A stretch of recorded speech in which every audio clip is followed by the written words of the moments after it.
Cuando estudiamos la Biblia, no estudiamos la Biblia para saber más de la Biblia.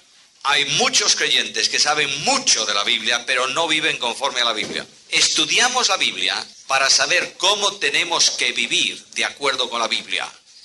La Biblia no es un libro de información.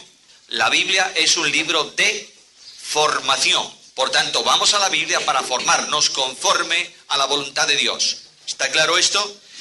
La Biblia, toda la Biblia, desde Génesis 1:1 hasta Apocalipsis 22:21 es doctrina. ¿Por qué? Porque es la palabra de Dios. Dios ha escrito, ha revelado, no lo ha escrito Él, mandó escribir, orientó, puso en boca de los escritores el mensaje a comunicar con un propósito, que te conozcan, ser conocido. Cristo dijo que la vida eterna consiste en que te conozcan a ti, el único Dios verdadero, y a Jesucristo a quien tú has enviado. Luego, cuando leemos, y Abraham tuvo un hijo que se llamó Isaac, ¿es doctrina? Sí. Y cuando leemos Dios es espíritu, ¿es doctrina? Sí. Ahora, dentro de la Biblia hay doctrina fundamental y doctrina general. No doctrina principal y secundaria, por favor. No hay una sola palabra en la Biblia que no sea principal. ¿Por qué? Porque es palabra de Dios. Pero hay doctrina fundamental. Esa doctrina fundamental se llama así porque es el fundamento de la fe y tiene que ver con la salvación de la persona. Por ejemplo, una doctrina fundamental es que Cristo es Dios. Si yo no creo que Cristo es Dios, no tengo salvación. Porque ningún hombre o ningún ser, por perfecto que fuese, podía sustituirme a mí en el pecado, que es una deuda infinita contraída por Dios. Luego, el que no cree que Jesús es Dios, se pierde. De ahí que los testigos de Jehová no tienen salvación si niegan la deidad de Cristo. ¿Entendemos esto? ¿Eso es doctrina fundamental? Es doctrina fundamental. Dentro de las doctrinas bíblicas, luego hay doctrina general. Oye, las genealogías son doctrina general. Si yo no creo que la genealogía de Mateo es la genealogía de José y la genealogía de Lucas es la de María, ¿qué pasa? Pues no pasa nada. Simplemente discreparé, que debe ser en armonía con otros. Uno de los grandes problemas que tenemos los creyentes evangélicos, especialmente los de las asambleas de hermanos con H mayúscula, es que nuestra doctrina es única y exclusiva, nadie como nosotros. El resto no tiene doctrina sana, pero nuestras bibliotecas están llenas de libros de otros grupos denominacionales, de quienes aprendemos. Luego, lo que quiero decir es que nadie, por una discrepancia hermanable en doctrina general, produzca una división. ¿Me entendéis esto? Porque quien produce una división por doctrina general está quebrantando una doctrina fundamental. Solícitos en guardar la unidad del espíritu, ¿cómo? En el vínculo de la paz. Tengamos claro esto. Otra cosa que quiero deciros, y es una introducción necesaria, otra cosa que quiero deciros es que dentro de la doctrina bíblica hay doctrina, hay ordenanzas y hay señales. ¿Cuál es la distinción entre unas y otras? La doctrina es revelación de Dios en relación con su conocimiento. Por tanto, todo lo que hay en la Biblia es doctrina, ¿no es esto? Y hemos dicho que hay doctrinas fundamentales y generales. Ordenanzas son reglas o normas o mandamientos establecidos sobre una doctrina. La doctrina es invariable en el tiempo, la ordenanza es interpretativa. Pongo un ejemplo. Tenemos una ordenanza que es el partimiento del pan, ¿sí? ¿Esa ordenanza descansa sobre una doctrina o no? Claro. La muerte, resurrección, glorificación, segunda venida de Cristo. ¿Es doctrina? Es doctrina. Ahora, hay quienes interpretan que el vino se debe distribuir en una sola copa, hay otros que piensan que en 4 y hay otros que piensan que en 65. ¿Cuál es el problema? La ordenanza es interpretativa. La doctrina sobre la que descansa es inalterable. Es decir, podrá pasar todos los siglos que sea de la historia de la Iglesia que la ordenanza, la doctrina de esa ordenanza es inamovible en el tiempo. ¿Lo tenemos claro? ¿Por qué discutimos nosotros? ¿Por la doctrina o por la ordenanza? Por la ordenanza. De manera que estamos rebajando el nivel de diálogo y estamos discutiendo por algo que no es en sí mismo la doctrina, sino la forma de entender la ordenanza. La segunda ordenanza del Nuevo Testamento establecida por Cristo es el bautismo, ¿no es esto? Bueno, hay grupos de hermanos muy serios en Biblia, tremendamente serios, que bautizan, meten a la persona 3 veces debajo del agua. Una en el nombre del Padre, otra en el nombre del Hijo, otra en el nombre del... Bueno, ¿qué? Ellos lo entienden así. ¿Cuál es el problema? Pues el problema es que la ordenanza es interpretativa. La doctrina que sustenta la ordenanza como doctrina es inalterable. Tercero, señales. Cuando tú vienes por la carretera, te encuentras con que te para la policía en un sitio que tú conoces bien, cerca de tu casa. Te para la policía y te dice, tengo que multarle a usted. ¿Por qué? Porque iba a 70 cuando hay una señal de 50. Te dice, no, si ayer había una de 60. Sí, pero la cambiaron esta noche y pusieron una de 50. ¿La necesidad de la señal es permanente? ¿La señal cambia en el tiempo? ¿Sí o no? Así en la Biblia. Os pongo un ejemplo. La señal descansa sobre una doctrina, lógicamente, si no, no es señal bíblica. Por ejemplo, Cristo dice en Marcos, capítulo 16, estas señales seguirán a los que creen en mi nombre. En mi nombre hablarán nuevas lenguas, etcétera, etcétera, etcétera, etcétera. ¿Esa señal ha cambiado en el tiempo o no? Pues naturalmente que sí. Pero no ha cambiado la doctrina que inspira la señal. La señal es una evidencia del poder de Dios en salvación, ¿sí? Hoy en día la misma señal es necesaria, pero ha cambiado en el tiempo. Porque hoy el poder de Dios en salvación se manifiesta en vidas cambiadas dentro de una sociedad, ¿o no? Porque una persona podría hablar en lenguas todo lo que quiera, pero si es un hombre o una persona inmoral, pues la señal no vale. ¿Estáis entendiendo? La señal cambia.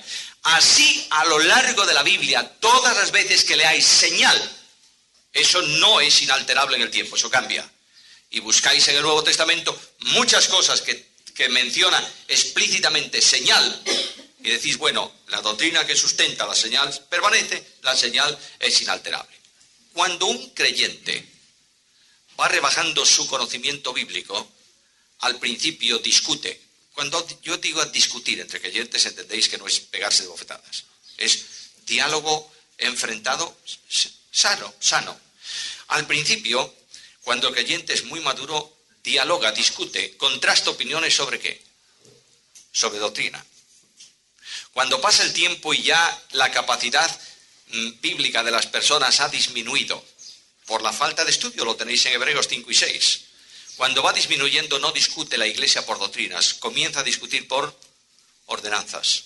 De manera que el gran conflicto comienza cuando música o no música, copas o no copas, ahí tenemos el lío. No es doctrina, no es ordenanza. Y cuando ya ha perdido todavía mayor capacidad bíblica, discute ¿por qué? Por señales. Ya no son siquiera ordenanza, ahí va el descenso de la iglesia. Pero lo que sí tengo claro es que la única vía de reflexión posible en el tiempo es la doctrina. ¿Está claro o no? Muy bien. Segunda cosa que quiero deciros, no es ningún descubrimiento nuevo, esto lo dijo Lutero. La hermenéutica a la que tenemos que ir hoy en día no es la hermenéutica dispensacional, ni la hermenéutica del pacto, ni ningún tipo de hermenéutica humana. Tenemos que ir a una hermenéutica cristocéntrica. Todo cuanto tú interpretes en la Biblia, si no refleja el carácter de Jesús, no es una buena interpretación. ¿Está claro? De manera que una de las necesidades que tenemos es de acudir de nuevo ¿a qué? Puesto los ojos ¿en quién? En Jesús. Cuando Cristo es el núcleo de la hermenéutica, no hay discusiones. Porque siempre se dijo, bueno, para. Siempre se dijo. Pero si aplicásemos esa norma de siempre se dijo de esta manera, no habría habido reforma en la iglesia cristiana. Porque los reformadores cortaron ¿con qué? Con lo que siempre se dijo. ¿Y volvieron a dónde? Al meollo de la cuestión que es la Biblia. ¿Me habéis entendido? Así vamos a estudiar, si el Señor lo permite. No solo esta vez, sino mientras Él nos permita estar dentro de la escuela bíblica de verano. La doctrina del pecado es una doctrina, de la salvación es una doctrina fundamental, pues claro, y tan fundamental. Si no hay doctrina que informa la salvación, no hay evangelio que podamos predicar. Y si no hay evangelio, no hay mensaje de salvación. Y si no hay mensaje de salvación, dice Pablo, ¿cómo creerán? ¿De qué manera? ¿En qué? ¿Cómo creerán? Por tanto, la doctrina de la salvación necesariamente tiene que dedicar un primer espacio a la doctrina del pecado. Si no hay pecado, no hay necesidad de salvación. Ahora, si hay necesidad de salvación, tenemos que tener claro qué es el pecado. A veces hablamos de pecado de una forma genérica y estamos tan acostumbrados a decir, eso es pecado. Bueno, todo lo que no es de fe es pecado, dice la Biblia.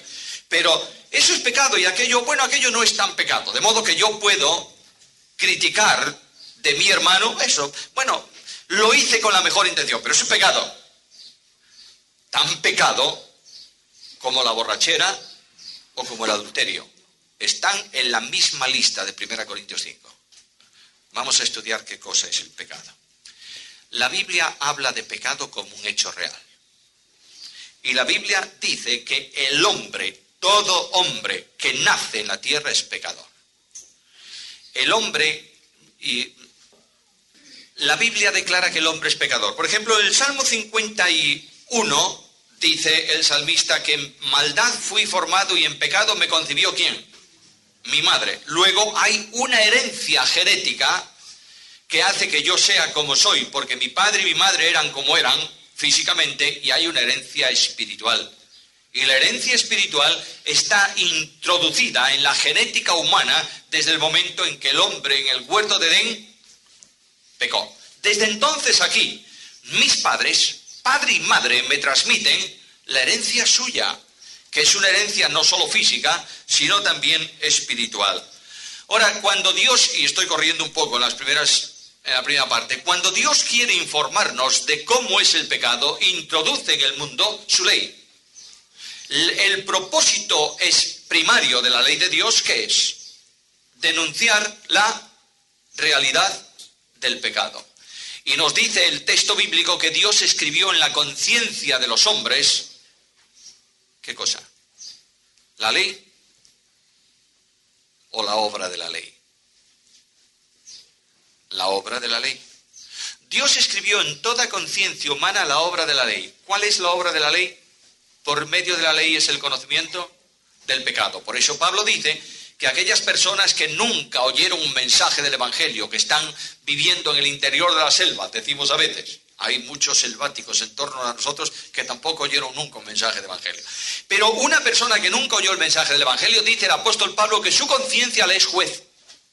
Y sus razonamientos le dicen si eso es bueno o si eso es malo. Luego, la obra de la ley como detector del pecado está en la realidad de la experiencia del hombre. La ley además es un espejo que manifiesta la condición espiritual, reflejando la condición espiritual del hombre. Vamos a ver Santiago 1, 22 al 25. Venga, el que lo tenga, léalo, por favor. Muy bien, la palabra de Dios es un espejo que refleja la suciedad espiritual mía. Ahora hay personas, yo no conozco a muchos, pero hay personas que se ven en un espejo y dicen, mira qué mancha tengo, y se marchan. Y se olvidan de limpiar la mancha. ¿Le ha hecho algún bien para ellos el espejo? No. Todavía más graves para nosotros.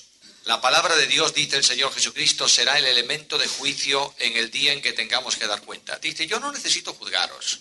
Las palabras que os he dicho, ellas os juzgan. De manera que tenemos que tener mucho cuidado con lo que nosotros hacemos en relación con lo que la Biblia dice. De manera que si la Biblia dice, ninguno busque su propio bien, sino el del otro. Muy bien, que cómo nos ha costado decirlo, ¿eh? El del otro, y resulta que yo estoy buscando mis intereses en mi casa frente a mi familia y a mi mujer, ¿qué está haciendo la Biblia en mi vida? Nada, de nada.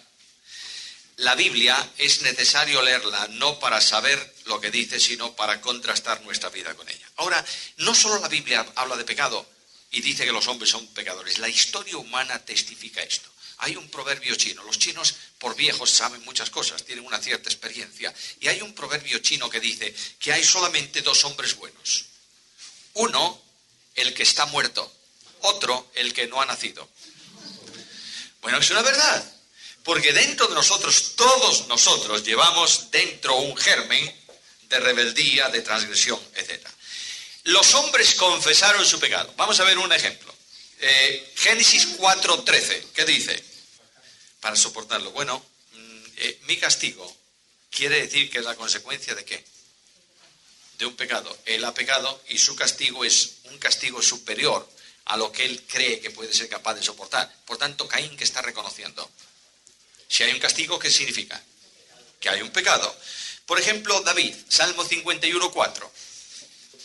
De manera que contra ti he pecado. Realmente David no había hecho ningún delito directamente, en el sentido de decir yo lo hago contra él, pero había comenzado por quebrantar la ley de Dios en cuanto a desidia personal, había pecado en cuanto a trabajo, actividad, que se había convertido en un vago, porque dormía toda la tarde cuando los generales estaban peleando en el campo de batalla, y luego había pecado contra su moral personal viendo a la mujer del prójimo, y luego había pecado contra la mujer del prójimo porque la hizo suya, y luego cometió un asesinato contra el marido de aquella mujer. Había cometido una serie de delitos contra muchas personas, pero esencialmente David pecó ¿contra quién?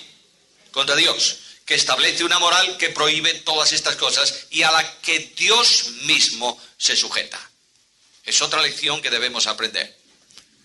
Cuando Dios establece una ley, ¿quién es el primero en sujetarse a esa ley? Dios mismo, ¿o no? Amaos los unos a los otros. ¿Y qué? Él nos amó primero. Él dio a su Hijo se dio por nosotros, luego Dios se sujeta a la ley moral, sí, naturalmente, por eso quiere que nosotros lo hagamos. Llegamos a una conclusión. Bueno, tenéis el ejemplo del pródigo, ¿no? ¿Qué dice el pródigo cuando viene de la provincia apartada? Padre, he pecado contra el cielo y contra ti. Por tanto, el reconocimiento personal de pecado está en todas las personas. Mira, no hay nadie en la tierra que no diga de vez en cuando qué barbaridad hice hoy. Incluso los monstruos más grandes aceptan o admiten que eso no es conforme a los principios de vida. Ahora, si el pecado está en todos los hombres y Dios creó al hombre bueno, ¿lo creó bueno o medio bueno? Perfecto. Cuando Dios vio la creación entre la que estaba el hombre, ¿qué dijo? Vio Dios lo que había hecho y aquí que era bueno, ¿cómo? En gran manera. Luego, si era bueno en gran manera, de pronto esa persona se deteriora. ¿Por qué? Por el pecado. ¿Quién le indujo el pecado? Satanás. Estudiamos un año, un curso aquí, estudiamos la doctrina de Satanás, ¿os acordáis? Y claro, la pregunta que surge inmediatamente, ¿y cómo? Bueno, yo no tengo respuesta. Tengo muchas ganas de llegar al cielo, no para preguntarle al Señor cómo, porque cuando lleguemos allá conoceremos cómo somos conocidos. Y todos estos problemitas que tenemos hoy se habrán despejado en un conocimiento perfecto. Pero ¿cómo llegó el pecado al cielo? Al cielo, quiero decir, a un ser celestial.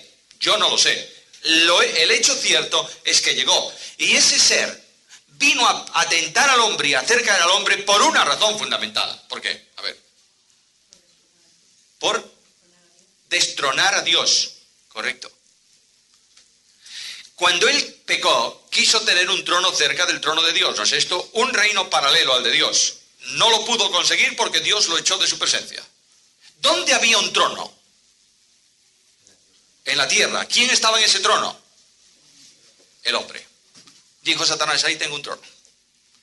Voy a hacerme con ese trono para que desde ahí pueda gobernar al margen de Dios. ¿Lo consiguió? Sí, indudablemente sí. Derrotando al hombre por tentación.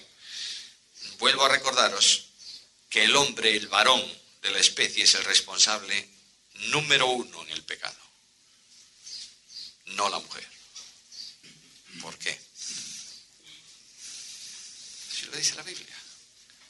La mujer, siendo tentada, cayó en transgresión, pero el varón no fue tentado. ¿Lo dice la Biblia o no? ¿Creéis vosotros que Adán comió del fruto del árbol así, por una casualidad de esas? No, su mujer le dijo, toma, es del fruto del árbol, y él comió. Claro, siempre somos así los hombres, obedeciendo a las mujeres. El pecado entra por tentación, y el que introduce el pecado en la esfera de los hombres es Satanás. Ahora, un una vez que ha introducido el problema, no está siempre encima del problema. Nosotros solemos echar la culpa de todo ¿a quién? A los demonios. Oye, es que el demonio me tentó. Y Santiago dice, no le eches tantas culpas al demonio. Muchas veces no está haciéndolo. Santiago dice que cuando de tu propia concupiscencia eres atraído y seducido. De manera que no le eches tantas culpas al demonio. Hombre, es cierto que el demonio muchas veces viene y te dice cosas y te conduce y te induce. Esto es verdad. Es su tremendo oficio. Pero no siempre. Y cuando el demonio venga a la vida de un creyente, el creyente tiene armas y recursos para evitar la tentación o la caída o no. Pues claro, perseverad en oración, porque vuestro adversario, el diablo, como león rugiente, anda alrededor vuestro buscando. Bueno, entonces si caemos es porque nos da la real gana, porque no estamos firmes en la esfera de victoria. Satanás para el creyente es un león amarrado con una cadena. Pedro dice que anda alrededor buscando a quien... ¿Sabéis por qué motivo Pedro tiene tanto problema y tanta insistencia en el asunto? Porque él tuvo una experiencia en ese campo. Pedro dice, velad. ¿O no? Porque él se durmió. ¿Cuándo? Es la tentación en Getsemaní. El Señor le dijo, velad, y él duerme. Y Satanás vino y ahí tenéis a Pedro. Y él, velad. Estar despiertos porque vuestro adversario, el diablo, anda alrededor. ¿Quién dijo eso por primera vez? Satanás mismo en el libro de Job. Vengo de rodear la tierra y de andar por ella. Lo que Satanás estaba diciendo al Señor es, mira, estoy hace mucho tiempo dándole vueltas alrededor de quién. De Job. Y no sé cómo. Voy a entrar por ahí porque, oye, es un hombre justo. Y Dios le concede unas cuantas cosas para ver. Y Satanás cae derrotado. Bien, ¿todos somos pecadores? ¿Sí? ¿Estáis convencidos de eso? Bien. Entonces podemos considerar la naturaleza del pecado. Hay una serie de ideas erróneas sobre el pecado. Una de ellas es que el pecado es una debilidad inconsecuente. Es decir, como Dios creó a los hombres tan debiluchos, somos pues oye... Somos niños que tropezamos y caemos. ¿Es una debilidad inconsecuente? No, señor. Todo pecado es una violación directa contra la ley de Dios. ¿Está claro? Bien. Luego no es algo inconsecuente. No quiere decir que haya pecado voluntario y pecado de omisión y pecado de acción y pecado que cometes sin darte cuenta. Esto es verdad también. Pero el pecado no es algo... una debilidad. Es decir, a donde quiero llegar es que el pecado no es algo de debilidad que, oye, pobrecito, bueno, vamos a darle unas vitaminas espirituales para que sea más fuerte. El pecado no es ese asunto. El pecado tampoco es una enfermedad pasajera. ¿Sabéis que esta teoría se está desarrollando a la luz de Isaías 53? ¿Qué dice? Ciertamente llevó él nuestras enfermedades. Luego, el pecado es una enfermedad. La solución a la enfermedad es buscar un elemento que cure esa enfermedad. El pecado es una enfermedad mortal. Lleva a muerte de todas, porque la paga del pecado, ¿qué es? Luego no empecemos a hablar de que es que está débil y está enfermo. No, la Biblia no enseña eso. Ahora, ¿cuál es la definición del pecado? Bueno, la Biblia ha sido escrita esencialmente en dos idiomas. Los evangelios, un tercero. Los evangelios han sido escritos, especialmente Marcos tiene enormes pasajes en arameo, pero la Biblia esencialmente está escrita en dos idiomas, hebreo y griego. De manera que tendríamos que ir a las palabras griegas para entender qué es el concepto bíblico de pecado. Ahora, hay un término en griego que traduce, fijaros bien, el idioma hebreo es muy parco en palabras, muy rico en figuras. A ver, os vais a reír de algo. Nuestra versión ya no traduce eso de esa manera. Pero si alguien tiene en mente una versión muy antigua de la Biblia, la del 25, dice, cuando hablaban por ejemplo, dos ejemplos. Uno, cuando hablan de que Ahaz, ¿recordáis? El juez el rey entró para cubrirse los pies. ¿Qué significa eso? que tenía frío y se tapaba los pies con una manta. Eso es, ir al baño. Hacer necesidades mayores. ¿Y por qué dice cubrirse los pies? Porque es que la falda le cubría los pies cuando se agachaba la persona. ¿O no? Bueno, ese es el idioma hebreo, que tiene necesidad de muchas figuras porque tiene poco vocabulario. Sorprendente. Tiene 24 palabras para definir pecado, el hebreo. Y el griego tiene una sola para traducir esas 24. De manera que cuando queremos hacer una investigación intensiva de pecado, hacer injusticia, oprimir, doblar, todo eso es una sola palabra en griego, pero son 24 palabras en el idioma hebreo. Un concepto de pecado. Vamos a ver un concepto bíblico de pecado. Jueces 20:16. No erraban. Esa palabra no erraban, es decir, tiraban con una onda a alguien que tenía un cabello extendido y no erraban el golpe. Bueno, es una hipérbole, ¿entendéis? Eso yo creo que es muy difícil. Pero quiere decir que eran tiradores certeros. ¿No erraban qué? El blanco. Luego, el primer concepto bíblico de pecado es errar el blanco. ¿Quién puso el blanco? Dios. ¿Qué ocurre? Nosotros con nuestra vida o pasamos o quedamos cortos, pero no alcanzamos el blanco. Por tanto, ahí habla de una mala disposición. No tenemos este año, estuvo varios años con nosotros, un hombre que conoce mucho y además practicó mucho el tiro al arco. ¿Sabéis quién es, no? Manuel se llama.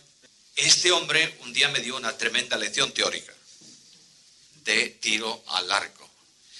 Y me dijo, mira, yo tengo una máquina para pesar las plumas de la cola de la flecha. Lleva 4. Y si una pesa un pelín más que la otra, ¿qué? Pues se desvía. Y luego después, lo que es la flecha, tienes que ponerla encima de un dedo en el centro y tiene que quedar en equilibrio. Porque si pesa un poco más de adelante o atrás, se desvía. Por eso también dice el libro de los Proverbios y también dice los Salmos que bienaventurado el que llenó su aljaba, ¿de qué? De hijos. Y dice que los hijos son como saetas en manos del... Hoy no leemos al proverbio, del valiente, del fuerte. Quiere decir que el padre tiene que trabajar con su hijo como un tirador de flechas. Y cuando ya el hijo está preparado en moral, etcétera, etcétera, pone la flecha y tira, disparándolo hacia el blanco de Dios. Y claro, puede ocurrir que la flecha se caiga antes del blanco, después del blanco. Entonces el padre lo deja tirado en el campo y se marcha. El arquero va a buscar la flecha, la recupera, la arregla, la prepara y la lanza de nuevo. ¿Entendéis el concepto? Aquí tenéis enorme riqueza de conceptos del Antiguo Testamento. Que era mucho más complicado. Normalmente que un arquero o un lanzador fuese diestro, pues oye, pero un zurdo, claro, tenían una ventaja esos zurdos. Preguntarle también a Oz, a Sangar y a Oz, le metió la daga porque era zurdo y le dio una puñalada trapera de tal dimensión que le metió la daga, la hoja, el puño y todo dentro de la barriga del otro. Bueno, porque no, el rey sospechaba el uso de la mano derecha, pero el de la izquierda no tanto, eran zurdos, era una característica de ese grupo. Ahora, otra cosa, otro concepto de pecado, Isaías 21:2. Venga, vamos a ir rápido porque tenemos poco tiempo, ¿eh? Bueno, ahí Isaías, estás leyendo 21:2. Sí, esto tengo que corregir esa cita, porque habla de lo encorvado y lo torcido, que es lo que yo quería buscar o deciros. Es decir, mirad, cuando Juan el Bautista, lo entendemos rápidamente, aunque no encontremos la cita ahora mismo. Cuando Juan el Bautista viene para anunciar la venida del Mesías, proclama un mensaje: enderezad el camino del Señor. Luego, el camino torcido es sinónimo ¿de qué? De pecado. Luego hay otro término que es excitación tempestuosa, que es decir, la violencia. Voy a decir unos cuantos términos, en las notas están las citas. La violencia desatada contra algo. Pablo dice, airaos pero, y no se ponga sobre vuestro enojo. La ira del creyente no es la ira del hombre, ¿eh? Es la ira de Dios manifestada en el creyente. Ojo, no es que yo me enfade con mi hermano porque no me dejó aparcar. Eso es mi ira. Me enfado, me disgusto, manifiesto mi disgusto, no contra alguien, sino contra un hecho. Cuando alguien hace algo directamente contra la voluntad de Dios. Pero como no es contra mí, yo tengo que... Ese enfado, digamos, no puede durar más que el día y ya llega. Y si pasa el día, estamos cayendo en una situación mala y compleja. Luego hay traspasar una línea, es decir, ir más allá de los mandamientos establecidos. Pongo un ejemplo. El Señor Jesús se enfrentó en su tiempo con los fariseos. ¿Los fariseos enseñaban la Biblia o no? ¿Sí o no? ¿Mucho? Muchísimo. Pero además de la Biblia, ¿qué enseñaban ellos? Los mandamientos de los ancianos, la tradición. Y Cristo, ¿qué le dice? Habéis invalidado con vuestra tradición la palabra, porque estáis enseñando como doctrina lo que son mandamientos. Se habían pasado de la raya. ¿Entendéis ese concepto? Cuando vas más allá. Luego hay otra palabra que es vanidad. Vanidad en el Antiguo y en el Nuevo Testamento tiene que ver con un globo hinchado. Yo a veces pongo el ejemplo de ¿quién? De un animalejo. El pavo real, con la cola levantada. Toda persona muy inflada es vano. Porque el hombre de Dios es humilde. Y Cristo dijo, aprended de mí que soy manso y humilde de corazón. Mira, una de las necesidades de renovación bíblica de la Iglesia es que tienen que desaparecer los grandes y tiene que haber más humildes. Esta es una tremenda necesidad. Vanidad, obstinación, es decir, persistir en. Eso ya tiene mucha connotación con una cosa que se llama pecado voluntario, que veremos probablemente en Hebreos. En Hebreos dice que todo aquel que peca voluntariamente. Es que no pecamos voluntariamente nosotros siempre, a ver. ¿Sí o no? Sí. Pero una cosa es que nosotros pequemos con nuestra voluntad, porque indudablemente nuestra voluntad es la que mueve nuestras acciones. Otra cosa es que nosotros pequemos con el puño extendido contra Dios. Busco en la Biblia un mandamiento. Dice, amad a tu prójimo. Yo dice, porque tú dices amar a tu prójimo, mira, yo mato a uno. Eso es pecado voluntario, ¿entendéis? De orgullo, de arrogancia. Luego hay otras palabras que indican falta, transgresión, vagar, aborrecer, ser un miserable. Todo eso son 24 grandes conceptos que hay en el Antiguo Testamento que tienen que ver con pecado. Notáis la riqueza que hay en el Antiguo Testamento para enseñarnos lo que es pecado. Ahora, en el Nuevo Testamento hay esencialmente una palabra. No tengo la pizarra, pero es igual. Vosotros la habéis oído un montón de veces. Hamartia. Esa palabra significa pecado. Siempre se traduce como pecado, como error, etcétera, etcétera, en el Nuevo Testamento. El primer concepto de esa palabra es errar el blanco. Y el apóstol Pablo lo utiliza muchísimas veces de esa manera. Por ejemplo, Romanos 5:21. Muy bien, ese pecado ahí, esa palabra ahí, traducida por pecado, simplemente en nuestra Biblia significa o está como errar en blanco. De manera que, como nosotros hemos errado el blanco de Dios, ese pecado se va a manifestar en una sentencia visible, que es la paga del pecado, es la muerte. Cuando Pablo utiliza esa palabra, esto la está usando casi siempre en alguna acción que exige una petición de perdón. Es decir, yo cometo una falta contra alguien y ¿qué dice? El mismo Señor lo dijo. Si tú vas al altar de Dios y te acuerdas que tienes algo contra tu hermano o no, que tu hermano tiene algo contra ti, que es muy distinto. Yo a veces tengo muchas cosas contra mis hermanos. El problema es que un hermano tenga algo contra mí.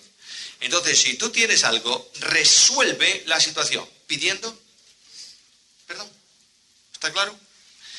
Ahora, me salto todo eso de los tiempos de Cristo y entro en la palabra en los tiempos de Pablo. Pablo dice que esa transgresión, ese errar el blanco, origina algo, y esto es muy importante. Toda persona que quebranta la voluntad de Dios se sitúa debajo de la ira de Dios. Por ejemplo, Efesios capítulo 2, versículos 1 al 3. ¿Qué dice ahí? A ver, Efesios 2, 1 al 3. Venga. Viviendo el pecado, por tanto, heredamos ira. Fiesta permanentemente contra cualquier acto de pecado de creyente o de incrédulo.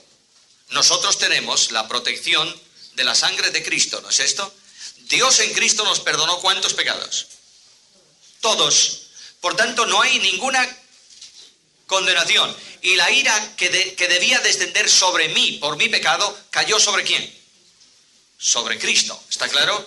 Y esa obra de Cristo es el gran paraguas protector de la ira de Dios que se manifiesta permanentemente contra el pecado, incluyendo el mío, ¿no es esto? Estoy debajo del paraguas de la justicia de Dios imputada por la obra de Jesucristo, y como cuando voy debajo de un paraguas y llueve, no me mojo porque el agua cae encima del paraguas, yo estoy debajo, pero si peco voluntariamente, lo que yo hago es salirme ¿de qué? Del paraguas de protección. Y entonces dice que la ira de Dios cae sobre el creyente también, ¿o no? El tal se ha entregado a Satanás para su muerte, para su destrucción en la carne. Y Juan dice que hay pecado que lleva a muerte, por el cual yo no digo que se ore. Luego, cuando tú pecas voluntariamente, dice la carta a los hebreos, lo único que debes esperar es hervor de fuego que ha de destruir ¿a quién? A los adversarios. Y Pablo dice que eso es una bendición enorme para el creyente a fin de que no sea condenado con el... 1 Corintios. Se ha entregado a Satanás con el mundo. Luego es una manifestación de la gracia. Dios tiene mejor sitio en el cielo a un creyente rebelde que aquí en la tierra. Un creyente rebelde en la tierra es un descrédito para Dios. De modo que tengamos cuidado con esto. Esto lo veremos en el pecado del creyente. Bueno. Ahora mirad dos pensamientos. El de Pedro, ¿cuál es el pensamiento de de Pablo en relación con el pecado? Rebeldía, oposición, levantamiento contra la ley, rotura de una norma. Esto es el concepto genérico que Pablo dice del pecado, ¿no es esto? ¿Cuál es el concepto que Juan tiene de la misma palabra? Es distinto, no opuesto, diferente.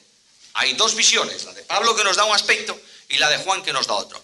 Juan es un hombre que ve todas las cosas, absolutamente todas las cosas de la vida y de sus escritos a través de algo fundamental, la obra de Cristo como Cordero de Dios que quita el pecado. Luego, todo cuanto nosotros hacemos en la esfera del pecado es un rechazo abierto a una situación que se ha dado porque Dios envió a su Hijo para que pagase, llevase sobre sí nuestro pecado. Juan es un hombre que sintió un enorme impacto cuando recibió de Juan el Bautizador el calificativo de Cristo. Este es el Cordero de Dios. Juan comenzó a pensar, si es el Cordero de Dios, no dice que quita. He aquí el Cordero de Dios que lleva o que quita. A ver, que quita. En el Antiguo Testamento el Cordero del sacrificio llevaba el pecado, ¿o no? Claro, simbólicamente llevaba sobre sí el pecado, moría el Cordero, pero el pecado no era quitado. Pero Cristo no solamente lo lleva, lo quita. Es decir, santifica al creyente, lo separa al creyente del poder del pecado. ¿Entendéis esto? No, Padre. Para Juan, pecado es rechazar a Jesús. Oídlo bien, por favor. El pecado para Juan es rechazar a Jesús. De manera que cuando se habla de condenación, se habla de rechazo. El que cree en el Hijo tiene vida, pero el que rehúsa, rechaza creer, no verá la vida. Notáis, Juan descubrió algo en su vida. ¿Juan era un hombre conocedor de la Biblia o no? A ver, pregunto, ¿era un religioso de su tiempo o no? Tremendo. Tanto es así que era un seguidor de Juan el Bautizador. Por tanto, era un hombre comprometido con la religión. Pero Juan descubrió que la religión es una porquería que conduce al hombre al infierno si está desposeída de la comunión con Cristo. Juan descubrió que vida cristiana no es asunto de religión, es asunto de comunión. De manera que cuando Juan escribe su carta primera, ¿qué dice? Hemos sido llamados a la comunión. Luego, para Juan, salvación, ¿qué es? Comunión con su Hijo.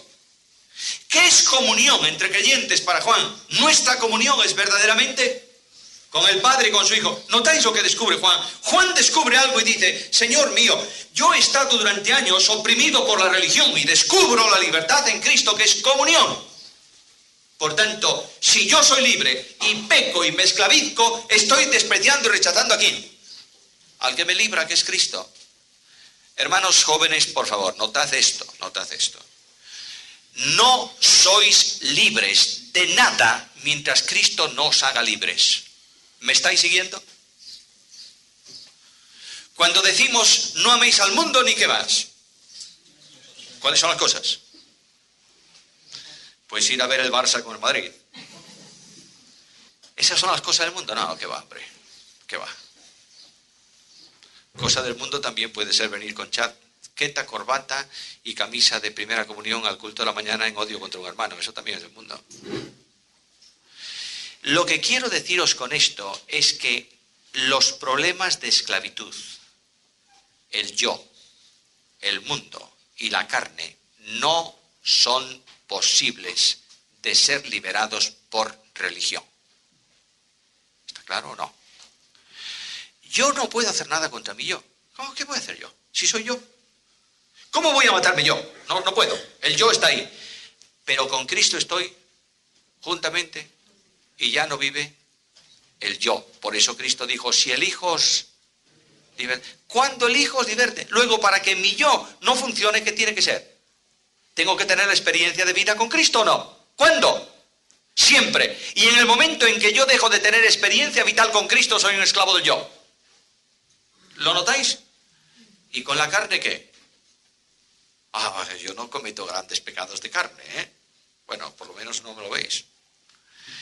Pero puedo tener celos y levantar pleitos y generar iras y manifestar discordias y promover contiendas. ¿Puedo o no puedo? Y a veces bajo el artículo de la santidad y de la defensa de la doctrina. Dios nos libre de tal pecado. Pero lo que quiero deciros con eso es que la única forma de liberar mi carne es por medio de la obra de Cristo, ¿o no? Luego llego al final a una conclusión que es la de Juan. Oh, ¡qué fantástico Juan! Juan era un sectario, ¿o no lo recordáis? Ahí en Marcos capítulo 9 dice... Además eran únicos esos discípulos, paréntesis, porque quiero que veáis el Evangelio. Es fantástico el Evangelio. El relato bíblico es colosal. Ahí Cristo les dice, mira, el Hijo del Hombre va a morir, va a ser entregado en manos de pecadores, tal, y va a resucitar. ¿Y qué es esto de resucitar? No le preguntemos porque mira que Pedro poquito tiempo antes le dijo, no ocurra esto, y le llamó Satanás, silencio. De esto ni palabra. Pero, mientras Cristo dice eso, ellos van por el camino discutiendo sobre qué. ¿Quién es el mayor? Buenos individuos estos, ¿eh? Y además dos quieren ser el primero y el segundo ministro. Y piden a su madre, mira, intercede, porque no vemos muy claro esto de que Jesús no sienta a su derecha o de izquierda. Estos eran los discípulos, ¿eh? Y cuando está en Cristo diciéndoles, vamos a ir a Jerusalén, voy a morir, etcétera, etcétera, etcétera, etcétera, de pronto Juan, el bueno de Juan. Vamos a cambiar de tema, Señor. Deja, eso no. Vamos a cambiar de tema, ¿sabes? Hemos visto por ahí a uno que echaba demonios en tu nombre y se lo prohibimos. ¿Por qué? ¿Por qué? Porque no nos seguía. A nosotros, a los discípulos. No estaba Cristo presente, porque le están contando el caso. Luego, como no nos seguía a nosotros, le dijimos, si no nos sigues a nosotros, no puedes hablar en el nombre de Cristo. Oh, tremenda cuestión. Esa es una especie a extinguir, pero lleva 2 siglos sin extinguirse. 2 siglos no. ¿Cuánto? 20 siglos. Sin extinguirse. Si no es como yo, no merece la pena que viva. Fuera. Bueno, estoy exagerando. Yo soy muy hiperbólico, porque quiero que queden claros los conceptos. ¿Pasa eso en el mundo evangélico o no? Y Cristo le dijo, no solo eso, sino que el que no es contra nosotros, ¿qué? Luego, comprensión, por favor. Aprende de una vez por todas que tienes que comprender a quienes no piensan como tú. ¿Es difícil entender esto o no? Bueno, es difícil practicarlo porque yo soy yo. Y claro, el bueno de Juan había tenido otro problemita antes con Jesús. Ay, qué viaje a Jerusalén más difícil, Señor. Vamos a ver, ahí hay una ciudad samaritana, vamos a entrar por ahí a ver si podemos dormir. Y cuando llegan a la ciudad de samaritanos, ¿qué hacen los samaritanos? Los ponen pies en polvorosa afuera. Y Juan viene muy tranquilito, ¿verdad? Tenía un espíritu manso, Juan. Es el discípulo del amor. Viene a Jesús y le dice, ¿qué te parece? ¿Qué te parece si mandamos que descienda fuego del cielo como Elías y los queme? Pero Juan, ¿por qué no te dejan dormir? ¿Quieres quemarlos? Pero hombre, Juan, ¿dónde andas? ¿No sabéis de qué espíritu sois? Bueno, si pudiéramos mandar fuego del cielo que cayese sobre alguno, lo mandaríamos. Lo que entiende Juan, finalmente lo que entiende Juan es que la vida cristiana se reduce a una sola cosa, comunión ¿con quién? Con Cristo. Y todo cuanto sea oposición a eso es pecado. ¿Está claro? ¿O no está claro? Si lo tenemos claro, lo que pasa es que no lo practicamos demasiado. Pero esta es nuestra responsabilidad. Ahora, la transgresión de la ley también es pecado para Juan, ¿o no? ¿Por qué? Porque Cristo se sujetó a la ley. Juan lo oyó muchas veces, ¿eh? Y Juan oyó que cuando alguien le preguntó a Jesús, ¿es lícito pagar tributo? ¿Qué dijo Jesús? Dad al César lo que es de César y a Dios lo que es de Dios. Se sujetó a la ley. Y cuando Cristo comenzó a enseñar, mirad, el ministerio de Cristo al principio causa un impacto colosal. ¿Por qué? Porque la gente estaba con un ojo mirando a la ley escrita y con otro ojo mirando a la ley cumplida, que era la de los fariseos. Luego hay que imitar a los fariseos. ¿Cómo se entiende el mandamiento? ¿Cómo lo interpretan los fariseos? Y de pronto Cristo vino y agarró el árbol de los fariseos. ¿Y qué hizo? Lo sacudió. Entonces se produce un caos. Si éste enseña algo contrario a lo que nos han enseñado, quiere decir que seguramente él va a cambiar la ley. ¿Y Cristo qué dijo? No he venido a abrogar, sino a cumplir. ¿La cumplió? Sí. Por tanto, para Juan, si Jesús es ejemplo de cumplimiento, todo cuanto sea contrario a la ley de Dios, a la enseñanza de Dios, eso es pecado. ¿Sí? Voy a poneros un ejemplo. Yo quiero empezar desde el principio tocando las fibras personales. En esto conocerán todos que sois mis discípulos, si tuvieseis la misma doctrina los unos y los otros. ¿Dice eso Jesús? ¿Qué dice Jesús? Si os amáis los unos a los otros. Alguien dice, yo no puedo tener comunión con este porque, oye, no piensa en doctrina como yo. Bueno, no te olvides que esa es tu opinión sobre doctrina. Pero tienes un mandamiento de Dios. Quebrantarlo es pecado. Solícitos en guardar la unidad del Espíritu como en el vínculo de la paz. Por tanto, aquí tenéis el concepto de Pedro y el concepto de Pablo y de Juan. Muy bien, ya sabemos mucho de pecado, ¿no es esto? 3 minutos. Resultados del pecado. En la creación, ¿qué pasó? Dice Pablo en la carta a los romanos que toda la creación fue sujeta ¿a qué? A maldición. Y dice que toda la creación gime esperando la redención de los hijos de luz. La idea es muy interesante. Dice que la creación toda gime con dolores de parto. Aquí hay muchas mamás, ellas podrían explicarlo, yo no sé nada de eso, porque nunca he tenido un hijo de esa forma, claro, se entiende, sería el Guinness. Pero lo que dicen es que cuando una mujer está embarazada y tiene su hijo dentro de sí, ella sabe que un día se van a producir dolores de parto. Y cuando comienzan esos dolores, ¿qué pasa? ¿Qué es lo que sabe la madre? ¿Cuál es el recurso psicológico que tiene la mujer para aguantar ese dolor? ¿Cuál? Va a salir el niño, va a nacer el niño, voy a ver al niño. Y cuando venga ese niño y ese niño sea alumbrado, ¿qué va a ocurrir? Los dolores se acaban. ¿Los creyentes simbólicamente han sido introducidos dentro de la tierra o no? ¿Dónde están los cuerpos de los creyentes? En la tierra, simbólicamente. Y de pronto, la tierra está con dolores de parto porque ella sabe, es una figura retórica del lenguaje de Pablo, sabe que van a salir. Y cuando estos hijos de luz salgan en la resurrección de los muertos en Cristo, ¿qué va a ocurrir con la tierra? ¿Se va a cumplir Isaías 9 y Isaías 11? ¿O no? No harán daño en mi santo monte, el león comerá hierba como el buey, el niño jugará con el áspid. Por tanto, habrá una renovación de toda la creación, que de momento está gimiendo. Y al final de todos los tiempos, cuando todo el rebaño de Dios, la iglesia y los creyentes a lo largo de la historia estén en cielos nuevos y nueva tierra, la creación de Dios dejará definitivamente de gemir, porque habrá terminado en su entorno el pecado. ¿Tenemos claro eso? Luego, ¿el pecado afectó la creación? Sí, Dios la sujetó en maldición por causa de nosotros, para hacerlo también en esperanza. Y en cuanto al hombre, el pecado produce algo serio, lo que se llama técnicamente la depravación espiritual. Depravación espiritual no quiere decir que el hombre no anhele lo bueno, que no tenga deseos virtuosos, o que la depravación no significa que el hombre practique la degradación. Es muy distinto degradación que depravación. Depravación significa que el hombre, por su condición pecadora, no puede hacer nada bueno como Dios lo desea hacer, porque está contaminado. ¿Por qué? Por el pecado. Luego hay siempre un condicionante, y esa depravación ha hecho cosas tremendas. Ha oscurecido los ojos del entendimiento, ha desviado los pies de un andar correcto, ha dañado la capacidad del hombre. El hombre, Pablo dice, yo quiero hacer lo bueno, pero ¿qué ocurre?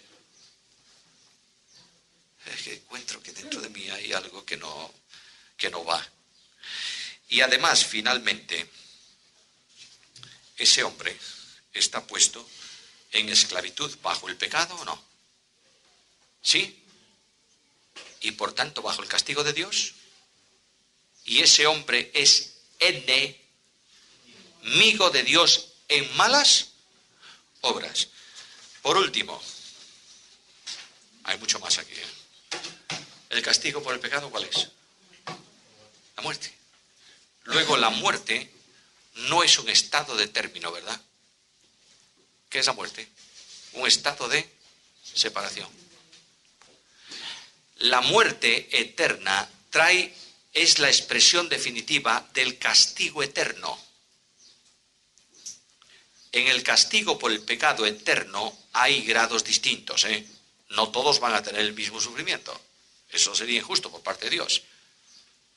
Dijo Cristo que en el día del juicio será más soportable el castigo de unos que de otros. ¿No es esto?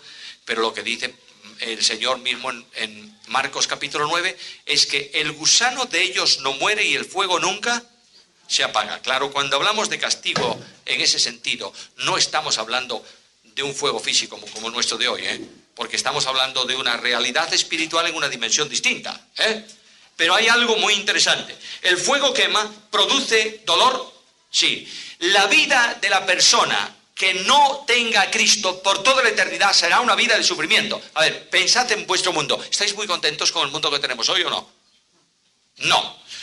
Guerras, crímenes, latrocinios, opresión, yo que sé cuántas cosas. La tierra de hoy gime.